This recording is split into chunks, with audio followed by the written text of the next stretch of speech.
네, 안녕하세요. 오늘은 헌법학 원론 행정작용의 이해에 관련돼서 좀 이야기를 해보도록 하겠습니다.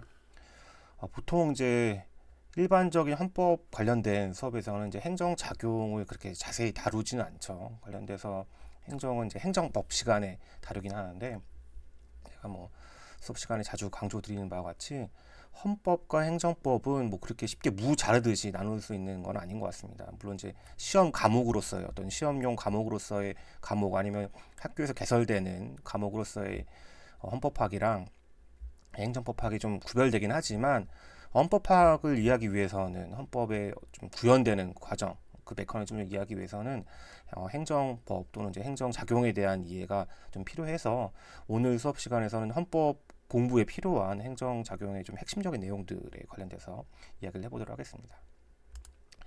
먼저 보면 이제 행정법 개관을 해보면 행정법은 크게 이제 공법 계열의 과목인 거죠. 파블릭 로우라고 할 수 있는 공법 계열의 과목이고 이제 관련돼서 이제 헌법에서는 66조의 행정권은 대통령 수반하는 정부에 속한다고 적혀 있기 때문에 행정권 참 화면이 안 나오는 것 같아 잠시 중단하고서 제가 찾아보도록 하겠습니다. 네, 한 1분 20초 동안 화면이 안 나왔었는데 뭐 사실 그 전에 특별히 그 슬라이드 내용이 있었던 건 아닙니다. 행정법 헌법 관련된 내용을 있었던 것이고 이제 이런 행정법과 헌법은 이제 공법 계열 과목이다라는 거. 그리고 헌법 66조를 보면 행정권은 정부에 속한다고 해서 여기서 말하는 행정권 또는 행정작용의 의미가 무엇인지 보통 입법이랑 사법은 확실하게 구별이 되잖아요. 입법은 결국에는 법률을 만드는 거. 성문의 법규범인 법률. 이 국회는 이제 국민이 선출한 국회의원들이 구성되어 있는 회의체인 거잖아요. 국회에 속하게 되는 거. 사법권은 결국 재판을 하는 것이고 재판은 법원에 속하는 것이기 때문에 보통 사법권, 입법권은 이제 쉽게 이해가 되지만 행정권은 사실 행정법을 잘 모르면 이해하기 쉽지 않은 영역들인 겁니다. 입법, 행정, 사법 중에 오늘은 이제 행정에 관련된 내용을 좀 얘기하는 것이고요. 입법은 법률 만드는 거, 사법은 재판하는 거 식별하기 쉽지만 행정부가 하는 역할은 굉장히 많다. 굉장히 많은데 그 중에서도 저희가 좀 강조를 해야 되는 것은 이제 아까 모두 나왔지만 행정 입법과 행정 행위라는 개념에 대해서 이해하면 좋을 것 같습니다. 먼저 제가 예시로 들어드린 거는 사실 국가는 어떻게 개인의 자유 개입하는 거여서 전기통신사업법 이제 개정안 관련된 설명을 하면서 이제 내용들이 있는데요. 뭐 앱마켓 사업자의 거래상 지위를 부당하게 이용하는 어떤 행정 현상은 아니죠. 행정 현상은 아니고 이제 어떤 그 사회생활에 나타나는 그 문제점들을 좀 픽스하기 위해서 이제 국가가 개입하는데 바로 법률의 형식으로 뭔가를 금지할 수도 있고요. 그리고 또 나름의 행정 조직 담당하는 행정 조직을 두어서 어떤 식으로 개입을 하는 거잖아요. 여기 보시면 과학기술정보통신부 장관 또는 방송통신위원회가 조사 같은 거에서 어떻게 지금 돌아가고 있는지 좀 모니터링 할 수 있게끔 하는 거 내용이 있을 수도 있고요. 그리고 하다 보니까 특히 앱 마켓 사업자가 이용자, 소비자들과 관련돼서 이용 약관에 명시하는 관련된 이제 그런 이용자의 피해, 소비자의 피해를 예방하기 위해서 그 내용은 법률에 다 들 수 있지만 모든 내용을 다 법률에 규정할 수는 없으니까 대통령령, 그러니까 이제 하위 규범, 행정 입법의 형식으로 내용을 할 수 있도록 이제 그 아웃라인을 정해줄 수도 있고, 그리고 어, 이제 그 내용들이 있습니다. 이렇게만 보시면 사실 약간 어려울 수도 있을 것 같아서 제가 예시를 하나 가져왔습니다. 최근에 이제 킥보드 규제에 관련된 내용들이 많이 나오고 있잖아요. 그래서 킥보드 관련돼서 뭐 전동 킥보드 규제 풀어준 의원들 뒤늦게 안 타봐서 그렇고 면허 없는 중학생도 전동 킥보드 거꾸로 가는 안전 규제, 킥라니 전동 킥보드 사고 느는데 규제는 완화된다. 전동 킥보드 규제 완화, 보행자 사고 처벌은 강화. 공유 전동 킥보드 모두 사라진 파리회. 그러니까 예를 들면 제가 여기 뭐 전동 킥보드가 어떻게 되는지의 어떤 당부를 따지는 것이 아니라 전동 킥보드가 많이 이제 기술의 발전과 어떤 보급이 되면서 가격이 낮아지고 또 쉽게 접근이 가능하면서 누구나 쉽게 탈 수 있는 형태로 가게 되었는데 전동 킥보드를 개인이 사서 타는 경우도 있긴 하지만 사실은 공유 킥보드가 훨씬 더 많은 거잖아요. 사업자들이 관해서 이제 많이 이제 길에 풀어놓게 되니까 그게 이제 어느 정도 사회 문제화되고 이제 그 계속 발생되면 사실 그게 규제가 없는 시절에는 이게 되는 거야 안 되는 거야라는 이제 문제가 생길 수 있겠지만 어느 정도 풀어지고 난 다음에는 이거 규제를 어떻게 해야 될 것인가에 대한 문제가 있을 수 있거든요. 그렇다고 하면 타고 다니는 개인에 있어서는 뭐 좁게 생각해 본다고 하면 마치 뭐 자전거와 같이 그냥 개인의 이동 수단인 건데 자전거도 지금 저희가 면허를 따로 두고 있는 것은 아닌데 자전거 누구나 탈 수 있는 거잖아요. 그냥 두 발 자전거든 세 발 자전거든 네 발 자전거는 누구나 탈 수 있는 건데 그런 식의 누구나 탈 수 있는 자유 상태로 할 것인가 아니면 자동차 오토바이처럼 이륜 자동차처럼 어느 정도 면허를 있는 사람만이 탈 수 있게끔 한다든지 아니면 그 면허를 딸 수 있는 나이를 좀 제한한다든지 아니면 시험을 둬서 나름의 이제 국가의 그 시험을 통해서 나름의 정부 담당 행정기관을 정해서 면허를 줄지 말지를 정할 수도 있는 거잖아요. 예, 그런 문제도 있고 또 혹시 그거를 시장에 푸는 사람도 있단 말이죠. 사업자를 어떻게 또 규제할 것인가. 예, 그냥 단순히 금지하고 그냥 타지 말라고 이제 아예 내쫓을 수도 있는 거고요.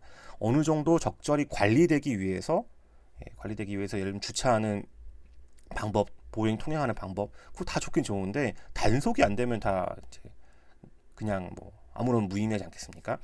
관련돼서 그 담당하는 기관은 누가? 그냥 뭐 만약에 따로 정하지 않는다고 하면 사실은 도로교통에 발생할 수 있는 교통상의 어떤 장애 아니면 사회 질서의 유지 같은 경우에 비춰본다고 하면 경찰이 담당하는 것이 맞긴 하겠죠. 그래서 관련돼서 어떻게 할 것인지 또 사업자는 어떻게 규제할 것인지 사업자 규제를 경찰에 하긴 좀 곤란하기 때문에 나름 국토부가 관여를 한다든지 뭐 할 수 있는 방법들을 여러 가지 방법의 경우일 수가 있을 수 있거든요. 그래서 그냥 단순하게 영원히 금지하고 절대 허용되면 안 된다라고 해서 해버리면 그냥 법률에 그냥 그러니까 금지를 정해놓고 그냥 퇴출시켜버리면 그만인데 그게 아니라 이걸 적절히 관리하고 싶다라는 생각이 들게 한다고 하면 어떤 조직이 어떤 걸 담당하고 또 그리고 그 규제를 함에 있어서 어떤 수단들을 활용할 수가 있고 면허제도를 둘 것인지 아니면 또 그리고 단속은 어떻게 할 것이며 관련해 적절하게 페널티는 어떻게 부과할 것인지 그냥 모두 형사처벌을 갈 건지 아니면 행정 제재를 둘 것인지 정할 수가 있는 거잖아요. 그래서 물론 헌법에서 이걸 다 알 수 있는 건 아니죠. 헌법에 정답이 있는 건 아니지만 그래도 헌법과 행정법을 공부하다 보면 어떤 수단들이 활용되는지 그리고 그 선택한 수단들이 유효적절하게 구현되고 있는지 나름의 질서 유지를 위해서 적절히 활용되고 있는지를 생각해 볼 수 있는 겁니다. 그래서 오늘은 이제 그 내용들에 대해서 좀 얘기를 좀 해보도록 하겠습니다. 기본적으로 행정법은 이런 서열이 굉장히 중요합니다. 다른 민법이나 형법이라고 하면 이런 내용을 다루지도 않겠지만 행정법에서는 서열이 굉장히 중요하고요. 참고적으로 이제 행정법에서 법원이라고 해서 행정법을 공부함에 있어서 우리가 뭘 따져야 되는지 보면 사실은 보통 이제 법률, 행정절차법, 행정기본법, 행정소송법, 법률 형식 어떤 규범도 보긴 하지만 아까 봤던 대통령령, 불령 같은 이 법규 명령 같은 거 주로 이제 행정법 공부를 하다 보면 여기에 이제 한정돼서 공부를 하게 되는데 저희가 헌법 시간이기 때문에요. 헌법을 하다 보면 결국 행정법에서도 제일 중요한 법원은 그러니까 생각해 봐야 되는 내용은 바로 헌법이라는 내용. 그러니까 행정법을 공부할 때는 헌법을 생각보다 깊이 있게 공부를 생각 안 하기 때문에 행정법에 보이는 그것만 가지고 따져보지만 헌법을 알아야 행정법도 잘하고 또 행정법을 좀 알아야 헌법도 잘한다라는 말씀을 드리면서 넘어가겠습니다. 중요한 건 31조 2항인데 필요한 경우에 하나의 법률에서 제한할 수 있다라는 거 한번 보시고요. 행정법 일반 원칙, 과거에는 이제 이런 평등 원칙, 자기구속의 원칙, 과잉금지 원칙, 신뢰보호 원칙, 부당결부 금지 원칙, 신성실의 원칙 등등을 행정법학에서는 이제 행정법 일반 원칙이라고 따졌는데 최근에 와서는 이런 것들이 행정기본법이 제정돼서 들어가긴 했는데 그럼에도 불구하고 행정기본법은 그냥 기본적인 내용을 확인하는 것에 불과한 것이고 기본적으로 이런 평등의 원칙, 과잉금지 원칙 등은 헌법상의 원칙들인 것입니다. 헌법상의 원칙들을 헌법에 있는 내용들을 행정기본법은 다시 이제 알기 쉽게 정리한 거에 서로 볼 수 있다라고 말씀드리면서 행정법과 원칙에 관련된 평등 원칙, 자기구속의 원칙, 과잉금지 원칙 이런 것들이 있는데 사실 요거는 이런 내용들은 이제 행정법 시간에 좀 더 자세하게 들어가셔야 되는 것이고 여러분들은 이제 헌법 시간이기 때문에 이렇게 행정법에서 중요하게 거의 처음 행정법 공부할 때 나오는 이런 원칙들도 따져보면 헌법과 굉장히 밀접한 관련이 있다라는 거를 생각해 보시면 될 것 같습니다. 넘어가서 저희가 또 이제 배경 지식을 알아야 될 헌법상의 정부 조직인데 저희는 이제 그 대통령 제도인 거잖아요. 대통령 수반으로 정부에 속하는 건데 대통령 밑에 이제 다른 대통령제를 갖춘 국가는 대통령과 같이 러닝메이트가 되는 부통령을 같이 두고 있거든요. 부통령을 두고 있는데 보시면 이렇게 부통령을 두고 있죠. 근데 이제 우리는 특이하게 총리가 돼 있다. 총리. 보통 총리는 의원 내각제에서 총리인데 의원 내각제에서 총리를 선출하는 것에 비해서 대통령제에서는 사실 같이 러닝페이트가 된 부통령이 이제 주인공이 돼야 되는데 우리 대한민국 행정조직의 특성은 대통령인데 대통령이 임명하는 국무총리가 있다. 대통령이랑 부통령이 있으면 같이 이제 대통령이랑 부통령이 국민의 투표로 인해서 같이 한 팀이니까 선출될 텐데 대통령이 이제 물론 이제 국회 동의를 얻긴 하지만 국무총리 선출하다 보니까 사실 이게 책임 총리제와 어떤 관련이 있느냐에 대해서 굉장히 많은 논리가 있어요. 물론 이제 이거를 제도를 운영하는 분이 난 책임 총리제를 하겠다라고 말을 하면도 할 수 있지만 헌법상의 구조상은 어쨌든 국무총리는 국민에 의해서 선거에서 선출되는 사람은 아니기 때문에 나름의 이제 그런 민족 정당성의 측면에서는 약간 좀 약한 모습이 없지 않아 있긴 합니다. 그래서 이제 대통령제 국가에서 일반적으로 받아들여지는 부통령이 아니라 우리나라는 국무총리 제도를 두고 있다. 그에 반해서 이제 아까 봤던 국무위원은 뭐 사실 대통령제 미국 같은 경우도 보면 이게 캐비넷이라고 하잖아요. 내각들 이런 이분들이 이제 청와대에 모여서 회의도 하고 청와대 여기 미국이니까 백악관에서 회의를 할 것이고요. 우리나라 이제 행정 조직을 이제 한 구조들을 보시면 대통령을 정점으로 해서 밑에 여기 국무총리 그리고 행정 각부에 이제 각부가 있습니다. 뭐 기재부, 교육부, 과기부, 외교부, 통일부, 법무부, 국방부, 행안부. 최근에 와서 이제 국가보훈처가 이제 부로 빠지긴 했잖아요. 국가보훈처로 빠져서 사실 제가 인터넷에 있는 자료를 좀 긁어다 보니까 약간 업데이트가 조금 늦은 자료이긴 한데 큰 구조는 대통령을 정점으로 해서 여기서 대통령은 국민에 의해서 직접 선출되는 구조를 현행 헌법은 취하고 있고요. 대통령 아래 국무총리 밑에 행정각부의 장관들이 있는데 행정각부가 있고 행정각부의 장이 있는 거잖아요. 저희가 장관은 한 분밖에 안 계시지 않습니까? 그래서 이런 기재부 장관님, 교육부 장관님 보시면 다 장관, 독임제 행정기관인 것이고요. 그런 각 부에 가보면 그 장관을 또 보좌하는 차관, 차관 밑에는 실국과로 이루어지는 것이 보통 우리가 아는 이제 일반적인 행정 구조입니다. 그래서 부처청, 실국과인데 아까 행정각부는 부. 근데 이제 하다 보면 국무총리 밖으로 가다 보면 인사혁신처, 법제처, 국무총리 소속으로는 처가 있고요. 그리고 이제 이 행정각부 밖으로는 청이 있습니다. 여기 보시면 뭐 국세청, 관세청, 조달청, 통계청, 대검찰청, 병무청, 방위사업청 다 보시면 요 부 밖에 외청으로서 청이 있는 거고 국무총리 밖에는 처가 있는 거죠. 어디도 속하기 쉽지 않을 때는 이제 처로 가는 거. 그래서 우리나라 행정 조직은 다시 정리해 보면 대통령, 국무총리, 이제 행정각부의 장관님들이 한 분씩 계시고 그 부처 밖에 국무총리 밖에 처가 있고 밑에 청이 있다. 그리고 그 각각의 이제 부처청 밑에는 실국과가 있다. 실국과가 있는 것이 일반적입니다.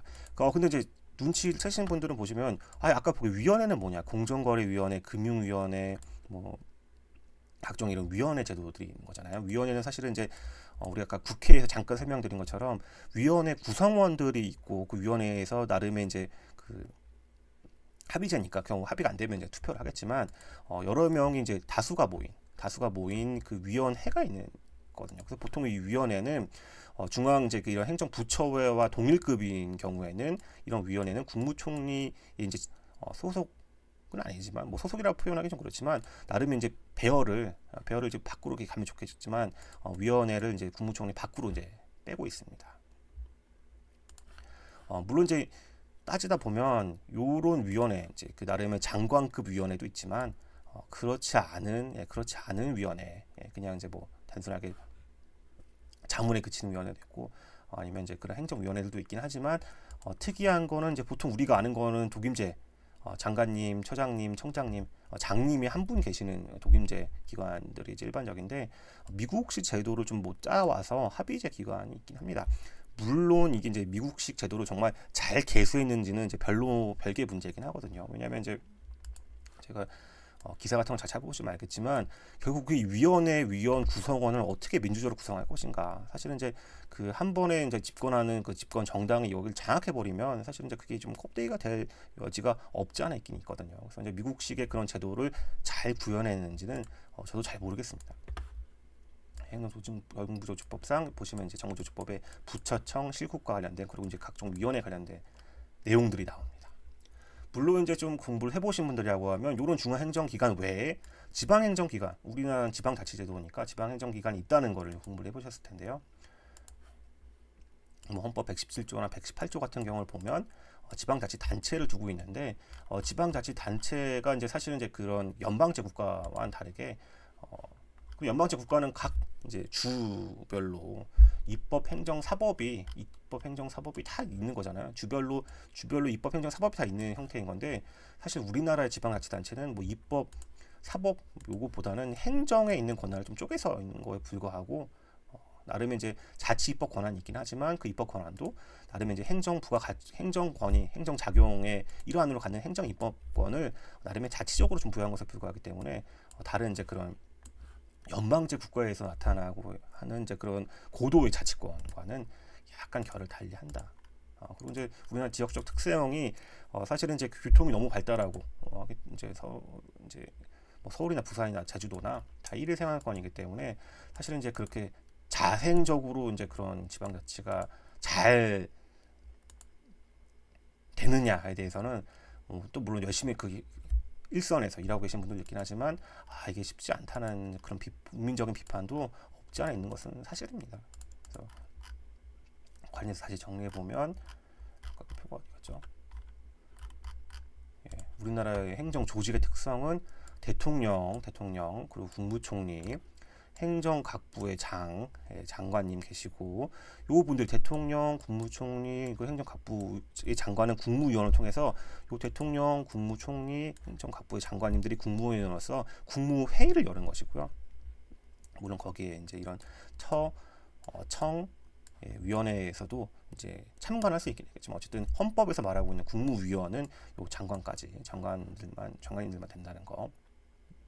그리고 요 밖에 처청이 있고, 그러니까 부까지는 이제 헌법에서 예정하고 있는 거지만 그 외에는 청, 그리고 이제 그 각각의 조직들은 실국과가 있을 수 있고, 또 이런 위원회 제도들이 있기 때문에 이렇게 공정거래위원회나 금융위원회처럼 정말 장관급의 위원회도 있지만 아닌 위원회도 많다.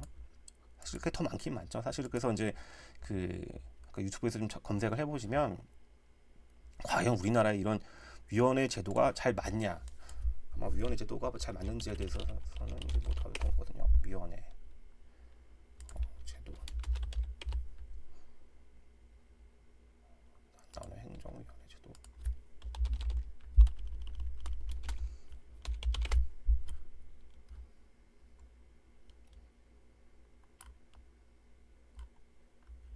네, 잘 안 나오네요. 하여튼 찾아보시면 위원회 제도가 정말 이게 좀 돈 먹는 함은 아니냐. 사실은 이제 그거 아니냐는 이제 비판도 좀 있긴 합니다. 그래서 이제 우리나라 헌법상 지방자치제도 그리고 이제 그거는 연방제랑 좀 다르다는 거 설명을 넘어가고요. 그리고 지방자치단체 뭐 이거는 좀 약간 이제 지방자치법 좀 공부를 하셔야 되는 부분이긴 한데 아무튼 지금 현 단계에서 구분을 하셔야 될 거는 서울특별시랑 여기 이제 왼쪽 말고 오른쪽 서울특별시장이랑 서울특별시의회를 좀 구별해야 된다. 좀 각각 다르게 본다. 행정법학에서는 다르게 본다.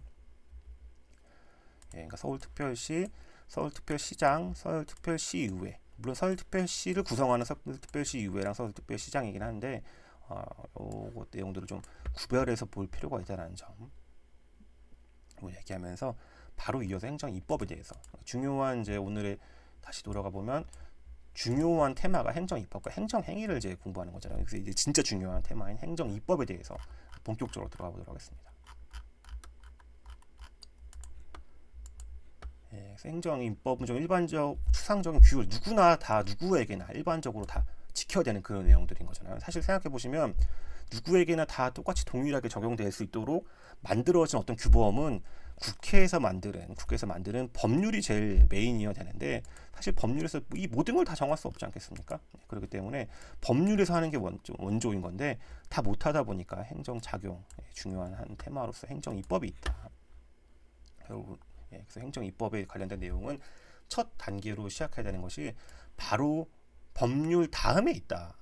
법률을 벗어나서 어떤 내용을 적어 쓰는 것이 아니라 기본적으로는 법률에서 정해야 되는 것인데 다 할 수 없으니까 현실적으로 그게 불가능하니까 나름의 이제 행정입법으로서 나름의 행정이 이제 그 실제 관련된 자기의 주무 사무를 담당하면서 필요한 내용들은 법률의 범위 내에서 보충할 수 있는 그 내용들이 행정입법입니다. 근데 문제는 어렵게 하는 게 실제 행정법에서 어렵게 하는 거는 요 법규 명령이라는 개념과 행정 규칙이라는 개념이 있거든요. 그래서 이 법규 명령과 행정 규칙을 좀 어떻게 구별할 수 있는지에 대한 논란이 좀 있습니다. 그래서 이 법규 명령 행정 규칙을 이해함에 있어서 헌법적인 마인드가 좀 필요한 거죠. 그래서 헌법에서도 이제 이런 법규 명령 행정 규칙에 관련된 내용을 다루긴 하지만 주로 이제 행정법을 공부할 때도 이 법규 명령과 행정 규칙 구별에 관련된 어떤 논쟁들을 잘 이해하려면 헌법적인 마인드가 좀 필요합니다. 그 헌법적인 마인드에 중요한 게 뭐냐면 다시 돌아오시면 제40조다. 40조. 입법권은 국회에 속한다는 요게 이제 가장 중요한 것이고 요거를 보충하기 위해서 행정입법, 그게 법규 명령이든 행정규칙도 있는 것이고 어떨 때는 법규 명령이라고 볼 때도 있고 행정규칙으로 볼 때도 있다. 법규 명령은 결국에는 법규적 효력이 있다는 얘기거든요. 법규적 효력이 있다는 얘기는 나름의 그걸 따라야 되는 국민들에게 효력을 미치고 또 그 재판 규범으로서 작용할 수 있다라는 그 내용이거든요. 그래서 이제 관련돼서는 저희가 헌법 조문인 75조랑 95조를 굉장히 중요하게 보셔야 됩니다. 75조를 보시면 대통령은 법률에서 구체적으로 범위를 정하여 위임받은 상황과 법률을 집행하기 위하여 필요한 사항에 관하여 대통령령을 발할 수 있다고 적혀 있죠. 95조는 국무총리 또는 행정각부의 장관은 소관 사무에 관해서 법률이나 대통령령의 위임 또는 직권으로 총리령 또는 부령을 발할 수 있다라고 되어 있어서 대표적인 법규 명령의 예시가 75조, 95조인 대통령령, 총리령, 부령을 통해서 저희가 이해를 할 수 있습니다. 물론 이제 집행명령이라는 개념이 있기 때문에 사실 법률에서 위임을 받지 않은 경우에 있어서도 필요한 내용은 집행명령 할 수 있다는 개념이 있긴 한데 저희가 보다 중요하게 봐야 될 내용들은 이제 위임명령이라는 개념입니다. 구체적으로 범위를 정해서 위임할 수 있다. 법규 명령이 성립되려면 이제 일단은 기본적으로는 이제 법제처 심사를 거치고 국무회를 통해서 특히 대통령령인 경우에는 국무회의 심의를 거쳐서 관부에 공포되고 시행일이 시행되는 건데 관부에 공포되고 시행일이 시행되는 건 법률도 마찬가지겠지만 나름 이제 이렇게 내부적으로 행정 내부적으로는 이런 심사 절차를 거치게 되고요. 집행명령의 한계는 아까 보셨지만 이제 앞에 수식어가 없다 보니까 75조에 보시면 법률을 지키기 위해 필요한 사항에 관해서 법률에 위임이 있으면 더 좋고 없어도 할 수 있다. 그래서 이제 법령의 수권 없이도 집행명령을 할 수 있는데 있으면 또 좋은 거죠. 그래서 더 훨씬 저희가 중요하게 봐야 될 것은 위임명령인 것인데요. 위임명령. 상위 법령에 위임이 있어야 되는 것이고 포괄 위임 금지 원칙 또 위임이 수권 범위 내에 상위 법령에 이제 그 범위를 초과하지 않은 범위 내에서 지켜져야 된다라고 하는 요 위임 명령의 한계가 사실은 굉장히 중요합니다. 이 위임 명령의 한계를 좀 더 분설해서 살펴보면요. 첫 번째, 위임의 형식. 행정기관의 법률 등으로 구체적인 범위를 정하여 위임한 사항에 관하여는 당의 행정기관에게 법 정립의 권한이 부여된 것으로 볼 수 있습니다. 그래서 담사원 규칙 등은 심지어 행정 규칙에도 위임이 가능하다라는 식으로 보고 있습니다. 상위 법령에 위임이 있어야 되는데 이거는 이제 다시 아까 보시면 40조에 대한 얘기거든요. 40조 입법권은 국회에 속한다는 내용이기 때문에 그 중요한 내용은 국회가 만들어진 법률이 적어야 되는 것이고 나름의 핵심적인 내용은 이제 위임할 것이 아니라 본인이 스스로 법률에서 정하고 있어야 된다는 거거든요. 그래서 사실은 지금 위임 명령을 얘기하고 있는데 상위 법령에 위임 받은 무슨 사항을 받을 수 있는지가 아니라 법률에서도 어느 정도 규정을 하긴 있어야 된다라는 거. 그건 이제 저희가 이제 의회 유보의 원칙이라는 표현을 멋지게 쓰고 있습니다. 이런 상위 법령의 위임 관련된 이 법률적 사항에 관련된 내용은 이 40조 관련된 내용, 그리고 30조 2항과 관련돼서도 법률로서 제한할 수 있다. 국민의 모든 자유와 권리는 법률로서 제한할 수 있다는 내용이 있기 때문에 제한할 거면 더더욱이나 중요한 핵심적이고 본질적인 내용이 있어서는 법률로 정해야 되는 것이고 만연하게 법률에서 대충 적어서 그냥 하위 법령에 위임을 던지는 형식은 허용될 수 없다라는 거. 그리고 이제 중요한 이제 아까 봤던 여기 위임 포괄 위임 금지 원칙에 관련된 내용이 있는데요. 누구라도 당의 법률로부터 법규 명령 규정의 대항을 예측할 수 있어야 되는 것이다. 그래서 관련 법률 조항을 전체적으로 유기적으로 종합하여 구체적 개별적으로 검토해야 되는 것이고 다만 조례에 대한 법률의 위임, 공포적 단체 정관의 자치법제 사항을 위임하는 경우에는 구체적 포괄적인 것으로 촉하다고 하고 있는데 기왕이면 또 예측할 수 있을 정도로 적어주면 더 좋게 하겠죠. 이 법규 명령의 효력은 사실은 이제 뭐 행정법 시험에서 행정법 관련된 시험에서 굉장히 많이 나오는 말장난으로 많이 나오는 이제 그런 것인데요. 상위법령 위반한 경우에는 법규명령 위반하다. 상위법령 위반되는 법규명령 위반인데 추측된 한정수 보유다. 사실 요 네 번째가 좀 어려운 개념이긴 하죠. 위법한 법규명령의 효력은 무효이다. 무효인 건데 원래 위법하면 무효되는 것인데 사실은 위법한 법규명령을 이제 그 행정법 오히려 공부 좀 하신 분들은 위법한 행정 행위 같은 거 따져볼 때 중대 명백한 경우에 하나요 뭐 이런 식으로 표현을 사용하기도 하잖아요. 그래서 이제 위법한 법규명령의 효력은 뭐 중대 명백한 경우에 하나의 무효이다 이런 게 아니라 그냥 위법하면 무조건 무효인 겁니다.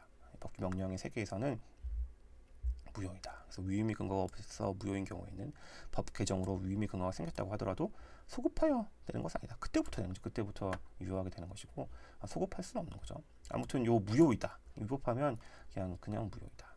이런 법규 명령을 어떻게 통제할 것인지에 대해서는 사실은 이제 지금 굉장히 뜨겁게 논란이 되고 있습니다. 현재는 이제 국회법 98조 2에서 보시면 이렇게 대통령령, 총리령, 부령 이런 것들이 제정, 규정, 폐지는 일단 국회에 좀 알려주고 상임위원회 또는 위원회에서는 이 대통령, 총령, 부령에 관련돼서 법률 위반 등을 검토해야 된다는 건데 검토한 다음에 그다음에 뭐 검토 결과 위법이다라고 해서 뭐 바로 바뀌는 건지 그건 아니고 이제 어떻게 할 건지 의견을 묻긴 하겠죠. 관련돼서 그래서 사실은 이제 국회 행정입법 통제 방안을 어떻게 할 것인지는 아직도 사실은 논의가 진행 중입니다. 정권마다 좀 약간 입장이 다른 것 같아서 글쎄 정권마다기보다 항상 이제 집권하는 이제 정부 입장에서는 아니 나름의 이제 행정입법으로 만들 수 있는 그런 권한이 있는 건데 국회가 너무 통제하는 것도 이상하지 않느냐라는 반론이 있는 거고 사실은 이제 그게 여당이든 과거에 본인이 여당이었는지 야당이었는지에 따라서 사실 이 논의가 굉장히 뜨겁게 이루어지고 있는 영역입니다. 뭐 정답이 있는 건 아니지만 나름의 이제 그 논리가 좀 있고요. 이런 거 통제하는 방법이 이제 아까 국회가 이제 있는 내용이면 저희는 좀 아무래도 이제 법 시간이니까 사법적으로 법원에 의한 통제가 어떤 것인지 또 헌법재판소의 통제가 가능한 것인지에 대한 논의를 좀 살펴볼 필요가 있는데요. 그건 조금 후에 다시 살펴보기로 하고 행정 내부의 통제는 아까 만들어지는 이 그 과정을 보면 상급 행정청이나 국무회의 특히 대통령령의 경우에는 심의를 통해서 나름의 좀 한번 그 모니터링할 수 있는 방법이 있을 것이고 또는 기본적으로는 다 법제처의 심사를 거치기 때문에 법제처에서 예용을 한다든지 아니면 중앙행정심판위원회가 심판하다가 시정 노출 요구한다든지 아니면 규제개정위원회에서 개선 권고 권고니까 크게 뭐 그렇게 강한 효력을 가지고 있는 것은 아니지만 나름의 이 내부적인 것도 가능은 하다. 하지만 저희가 더 중요하게 봐야 되는 것은 법원에 의한 통제. 아까 여기서 봤던 이 사법적 통제 방안을 자세히 다시 또 살펴보기로 하면 일단 첫 번째는 재판을 하면서 바꿔 쓰는 거거든요. 헌법 제107조 2항을 보시면 명령 규칙 또는 처분인데 여기서 명령 규칙은 법규 명령을 의미하거든요. 이 법규 명령이 헌법이나 법률 위반되는지 여부, 또 헌법 그러니까 상위 근거가 되는 모법 법률이라든지 아니면 헌법이 위반되는지 여부가 재판의 전제가 되었다. 결국 재판의 전제가 되었다 하는 것은 나름의 이제 그 판결 결과에 중요한 영향을 미친다 수 있다는 거잖아요. 그렇기 때문에 그거에 관련해서는 그 해당 법원이 이거에 대해서 이게 이제 배제될 것인지 안 될 것인지 당해 사건에서 배제될 것이 아닌지를 따져볼 수가 있고 관련해서 이게 신급제도니까 대법원에서는 이걸 최종적으로 심사할 권한을 가지게 되는 것이죠. 107조 2항 이걸 굉장히 중요하게 좀 보시면 될 것 같습니다. 이 관련돼서도 이제 만약에 이제 법규 명령은 좀 그렇긴 한데 저희가 뒤에 살펴보면 이제 고시 같은 경우 고시를 여기서 제가 얻는지 잘 모르겠지만 처분적 법규 명령 또는 처분적 고시 이런 청구서 인정되면 항고소는 가면 좋긴 좋은데 사실 요거는 쉽지 않을 거고요. 기본적으로 법원에서 구체적 규범 통제 방법으로 재판을 하다가 여기엔 적용 못하겠다. 이 사건에는 적용 못하겠다라고 해서 위헌 위법성을 따져볼 수 있다. 이렇게 법원에 재판을 하다가 하는 것이 아니라 바로 다이렉트로 그냥 헌법재판소로 갈 수 있는 것이냐 따져볼 때 위헌 법률 심판 제도로는 요 대상이 그냥 이름에 법률로 들어가 있잖아요. 법률 들어가 있기 때문에 법규 명령은 법률이 아니므로 위헌 법률 심판 제도는 이제 이용할 수가 없는 것이고요. 국민으로서는 이제 헌법소원 심판 정확히는 헌법재판소법 68조 1항에 의한 방법으로 한번 다퉈볼 수 있을 것입니다. 공권력의 행사성은 뭐 충분히 그 요건상 인정될 수 있기는 하겠지만 사실은 이제 이것도 일반적인 추상적인 규범의 형경이기 때문에 자기 관련성이라든지 아니면 기본권 침해 집약정성 등 요런 이제 요건들이 통과할 수 있는지에 대한 문제는 한번 따져보셔야 될 것 같습니다. 그 다음은 이제 행정 규칙에 관련된 문제인 건데요. 행정 규칙은 이제 잠깐 행정 규칙을 하기에는 벌써 시간이 한 30분 정도 지나가지고요. 여기서 잠깐 끊어야 될 것 같습니다. 제 생각에는 여기서 잠깐 끊고 다시 시작하도록 하겠습니다.